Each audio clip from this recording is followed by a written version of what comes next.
Assalamualaikum warahmatullahi wabarakatuh. Alhamdulillah.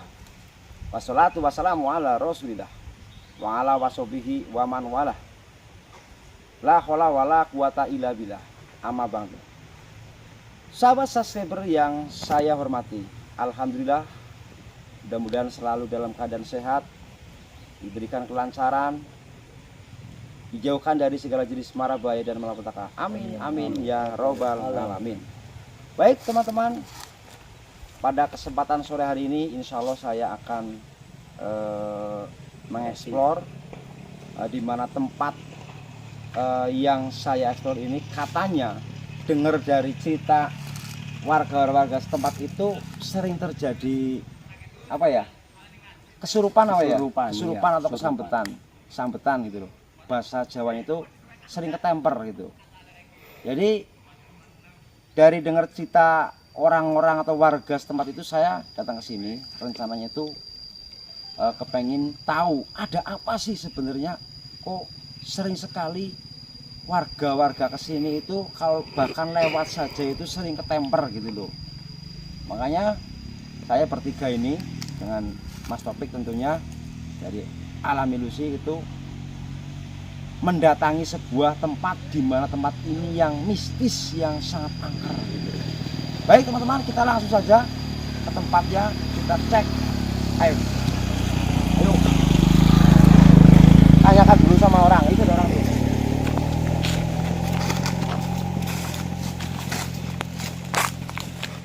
Ini katanya di sini ya tempatnya ya. Oh iya, di sini ya. Sini ya. Iya. Oh, oke.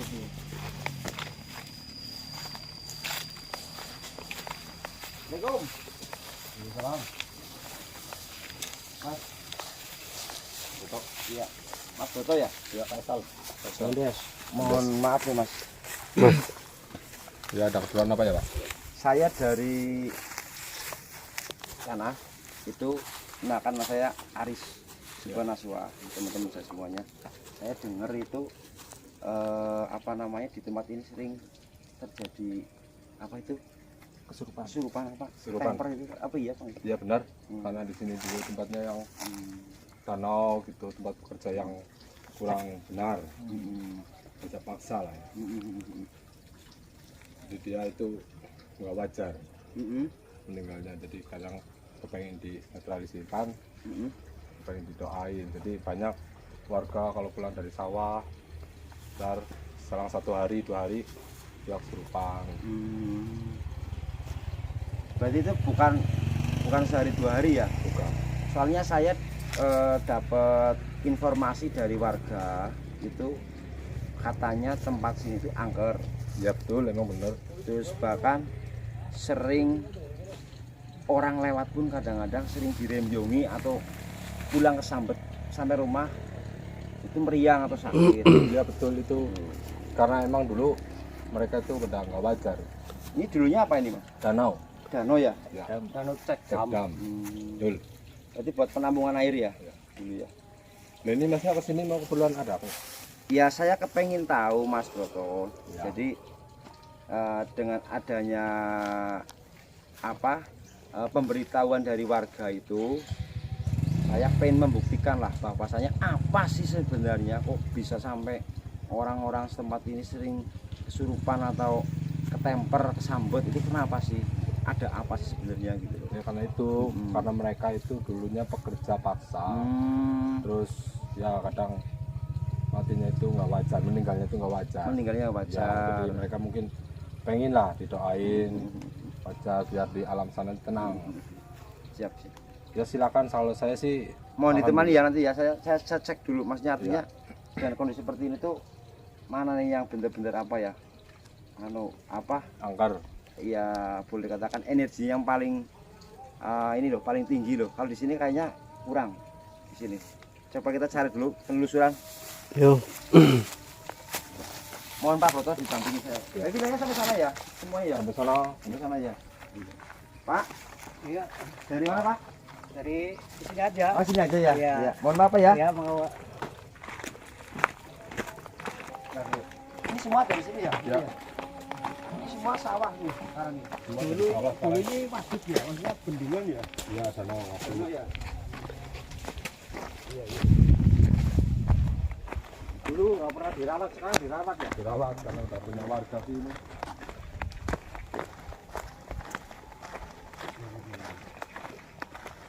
Berarti dulu ini serem ya.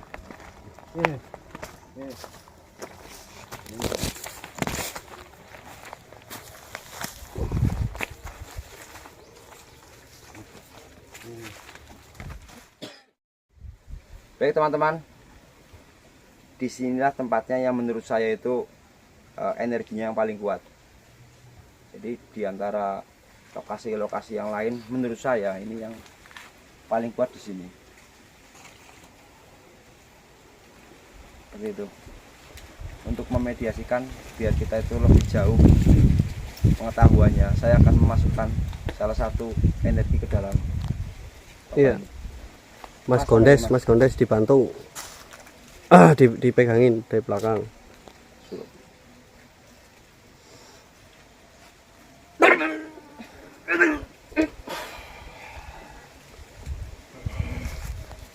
Assalamualaikum. Waalaikumsalam. Mas duduk dulu sih, Mas. Suruh duduk dulu aja, duduk. Salah. Ada minum ya? Enggak ada. Mohon maaf, ini saya dengan siapa saya bicara? Pak Edi. Pak Edi. Pak Edi. Pak Edi ini apa ini? Saya zaman dulu bekerja di sini, kerja ready itu waktu zaman Jepang. Saya itu bikin jembatan Cegdam. Cegdam. Iya. Baik. Iya. Iya. Terus saya itu ketika orang Jepang itu nyuruh saya dipaksa, ketika jadi itu dikuasain dia, saya dipaksa di situ, saya dibunuh. Ya. Dibunuh. Ya. Jadi gini, Bapak Edi, kenapa kok orang-orang yang di sini, terutama warga sekitar sini itu banyak sekali yang sambet? Oh ya. Gitu loh. Banyak yang ketemper pulang Surupan, ke rumah sakit ya. gitu loh. Iya. Kenapa itu? Apa karena ulah Bapak Edi? Sebenarnya bukan anak buah saya, terus kadang-kadang ada yang datang dari samping-samping itu Yang jahat sama orang itu. Ya. Jadi dia pun juga kadang-kadang meninggalnya nggak fajar. Gitu.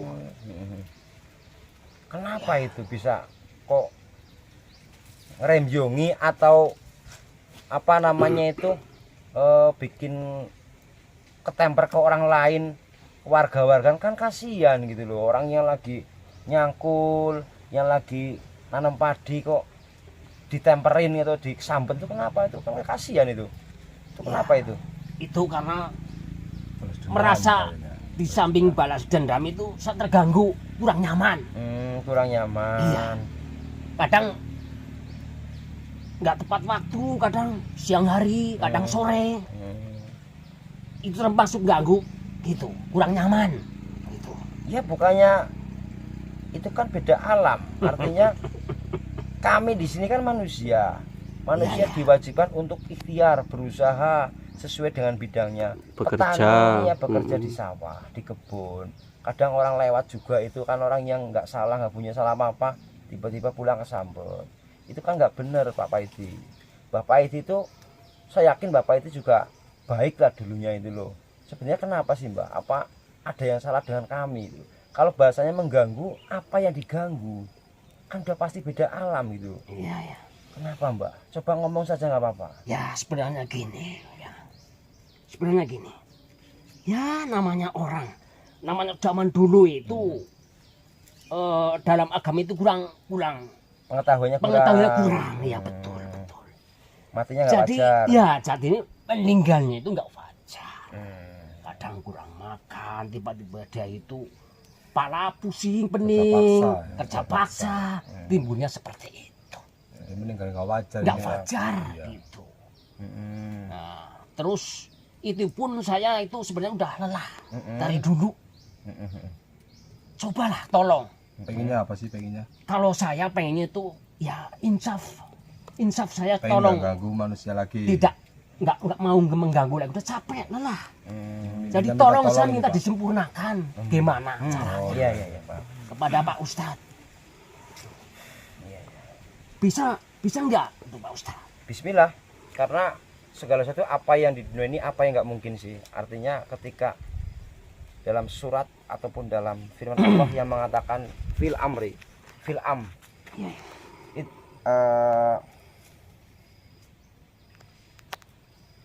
Ud'uni fastajib lakum. Sapa sing gelem donga, siapa yang berdoa, misalnya doa itu dikabulkan. Doa apa saja seperti itu. Insya Allah. Jadi gini, Mbah Paidi, Iya. kami di sini semua tidak ada unsur untuk mengganggu Mbah Paidi, tidak ada, karena kita sama-sama makhluknya Allah, ciptaan Allah. Itu tujuannya itu kepengin tahu kebenarannya apa. Jadi kenapa kok bisa terjadi? Itu kan ada yang namanya hubungan sebab akibat. Iya. Gitu loh. Karena mungkin dulu zamannya Mbah Paidi itu kerja rodi, kerja paksa, zamannya waktu Zaman Jepang. meninggalnya nggak wajar, terus karena pengetahuan agamanya dulu kurang sehingga ya prosesi pemakamannya pun juga Asal-asalan. ya zaman dulu pasti Iya. dibuang dulu, dicor apa di apa dulu saya tanya Bapak itu. Iya, namanya zaman dulu kan orang Jepang itu mau ingin menguasai Hmm. jam ini. Ya ketika itu orang-orang sini pekerja itu Kubur. dibunuh, Bunuh. itu kan pasti meninggalnya nggak wajar.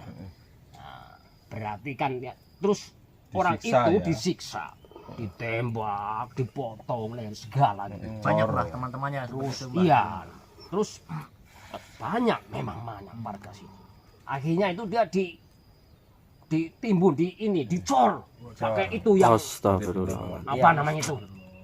Iya, semen ya, pakai semen. Zaman dulu semennya cuman tahu namanya apa sih juga nggak tahu. Dulunya orang Jepang kan canggih-canggih dulu. Gitu ceritanya. Tapi di sebelah sono itu, di jembatan samping Pas sono. tadi yang saya sama Iya. itu dari sana kan ada jembatan itu. Iya. Cekdan itu. Nah, terus ini bagaimana? Saya itu minta kehidupannya itu biar di alam sana itu sempurna, sudah insaf. Nanti saya kasih tahu di tempat sono sama Pak Ustadz gitu. Jadi gini Mbak Paidi, Iya, ya iya. kita Berdoa bersama. berusaha untuk apa ya, Mendoakan. mendoakan itu adalah suatu kewajiban lah ya. Iya. Kewajiban dari setiap manusia mendoakan untuk diri sendiri, orang lain, bahkan mendoakan yang tidak kelihatan, goib, itu tidak pasti. Tapi semua itu kan minta sama Allah Subhanahu wa taala. Iya. Kan seperti itu. Jadi ya insya Allah untuk mendoakan mungkin sesegera mungkin, tapi gitu Mbak Paidi, jangan sampai Janji. ya janji kami doakan sesuai dengan kemampuan kami masing-masing, ya kan, mendoakan sesuai dengan syariat agama masing-masing, ya doakan jangan sampai mengganggu Mengganggu lagi lagi lah. warga Buat sini. apa mengganggu itu, kasihan mereka itu yang benar-benar bekerja dari pagi sampai sore gitu kan, seperti itu loh. Ya, Tolong jangan mengganggu lagi. ya tolong. Tapi saya minta syarat. Yang penting saya kehidupan itu disempurnakan di alam sana. Bismillah, Bismillah. Insya Allah, Insya Allah, Insya Allah, Insya Allah. Saya siap tobat. Tidak mengganggu lagi warga-warga Janji sini. ya. Janji sampai yang dulunya sebenarnya bukan saja anak buah saya. Berarti anak buah yang nggak bener itu. Yang ya? nggak benar. Jadi saya kebawa gitu. Akhirnya kan Bapak itu sendiri yang akhirnya apa, turun tangan gitu kan. Iya, Seperti itu, iya, seperti iya. itu. Sebenarnya dia juga nggak bisa ngatasi, hanya saya turun tangan. Jadi saya mohon. Gitu. Baik teman-teman, apa namanya, ini pembicaraan saya dengan Mbah Paidi. Untuk sejauh ini pengetahuannya atau hal yang sebenarnya itu bukan karena apa-apa, karena mungkin dari Mbah Paidi sendiri itu dengan meninggalnya ketidakwajaran atau tidak wajar itu, sehingga beliau itu kepengen diperhatikan. Artinya dengan ketidakwajaran itu ya kita wajarkan, artinya dengan doa kita mendoakan gitu. Iya. Kita mendoakan agar segala sesuatu itu berjalan dengan lancar sesuai dengan apa namanya itu keyakinannya masing-masing. Mbah Paidi, mohon maaf nih, Mbah Paidi Islam Muslim. Muslim. Amin.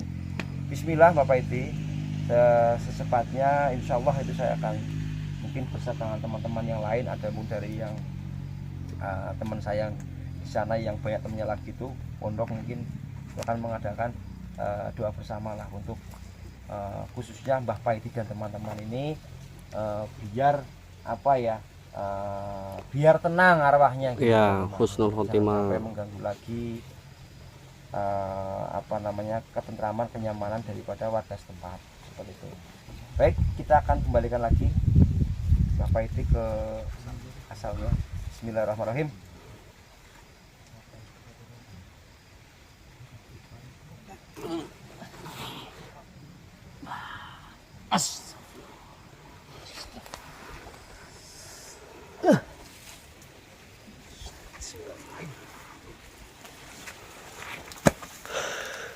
Teman-teman, tadi barusan apa namanya itu Mediasi komunikasi. memediasikan dengan Mbah Paidi, Paidi. teman saya ini. Intinya gini, jadi segala sesuatu hal yang boleh dikatakan logika menjadi tidak logika. Contohnya ketemper atau kesambet itu bukan dari apa ya namanya itu, bukan dari tempat ataupun hal-hal yang lain sebenarnya. Itu kalau menurut saya itu karena pola pikir atau mungkin kebiasaan orang mengatakan bahwa suatu tempat itu menjadikan sakral Ya, gitu loh. Kalau menurut saya seperti itu, sugesti. seorang itu, sehingga ketika orang itu melewati tempat yang mereka anggap sakral itu akan menjadi sebuah kenyataan. Seperti itu. Iya. Seperti itu. Di samping itu juga mungkin ada energi negatif yang mengganggu seperti itu. Itu kalau menurut saya. Makanya diwajibkan buat kita semua, teman-teman semua, dimanapun berada, kemanapun kita pergi, kemanapun kita mau beraktivitas, selalu berdoa minta sama pencipta itu selalu dilindungi dan dijauhkan dari segala mara bahaya dan malapetaka. Tapi satu hal yang paling penting itu, jangan sampai pikiran kita itu kosong, tetap selalu berdoa dan berdoa. Sekian teman-teman, mungkin lain waktu kita ketemu lagi dengan eksplor yang berbeda tentunya.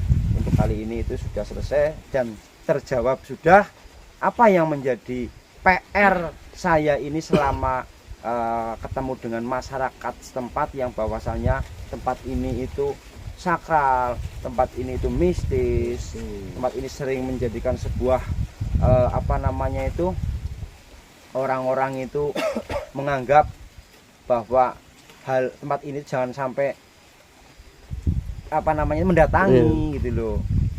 Ketika berjalan jangan sampai sore hari, itu sebenarnya sebuah mitos atau sebuah sugesti saja. Tapi jangan sampai menyalahkan sebuah tempat, tapi kembalikan lagi kepada hati kita sendiri. Hati kita sudah bersih apa atau belum. Tapi kalau hati kita selalu terisi dengan hal-hal yang positif, insya Allah dimanapun tempat kita berada, dimanapun kita berada, itu selalu dalam keadaan sehat. Mudah-mudahan teman-teman dimanapun berada, dalam situasi kondisi yang era sekarang ini sangat pailit boleh dikatakan itu, tapi jangan sampai kita itu terjerumus dalam dunia-dunia yang tidak dibenarkan. Tentunya selalu berdoa setiap saat, minta perlindungan sama Allah. Baik teman-teman, sekian video dari saya. Mudah-mudahan bisa bermanfaat ataupun menghibur teman-teman semua. Terima kasih. Undur diri, saya pamit. Assalamualaikum warahmatullahi wabarakatuh. Waalaikumsalam warahmatullahi wabarakatuh.